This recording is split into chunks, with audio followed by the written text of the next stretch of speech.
My first interests were really colored by the fact that my mother was an artist and my grandfather was an architect.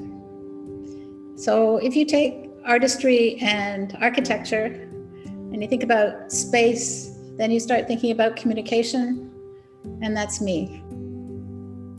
I didn't have a clear view of what I wanted to do or what I wanted to study, which in the end turned out to be a fantastic thing. I know Robin since 2003, which is when she joined the Department of Media and Communications at LSE. She's a genuinely interdisciplinary scholar. So there's lots of talk about interdisciplinarity in our field. Everybody's now cross-disciplinary, interdisciplinary. In Robin, in my opinion, you find what is interdisciplinarity par excellence. I would never ask a question. I was just literally terrified. And I got over it through the really good teaching by a lot of people at SFU. We learned, and I came to know that we had learned extraordinarily, and not just about Canada, the United States. We learned that there was a South America, and in fact, we actually had opportunities to go there. And we learned that there was a world beyond. I wasn't meant to go to university. So what I wanted to be was not a secretary in my father's office. SFU and the communication school were responsible for me getting my first job. I had the opportunity to work on one of the largest antitrust cases that was happening in the United States in the communication field. And it was at that time mostly men, men who were involved in all these big programs on international telecommunications and things like that.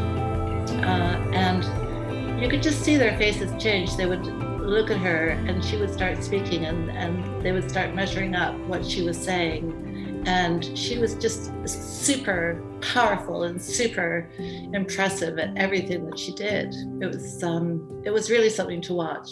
The more female role models there are who are alumni of universities who are able to demonstrate that you too can do this, the better we are.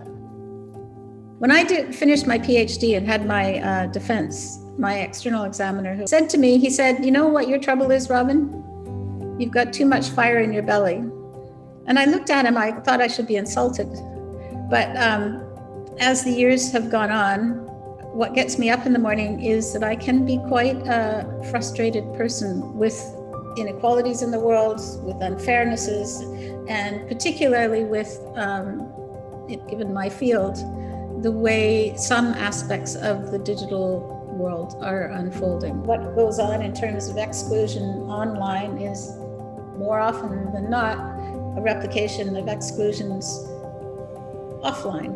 She doesn't just researches these issues, she practices justice. She's an extraordinarily generous and collaborative and supportive and a person that is committed to creating a more equal working environment. Robin is never looking to be in the spotlight, but at the same time, you can rely on her to be in the spotlight if there's something that has to be done in public, in the community.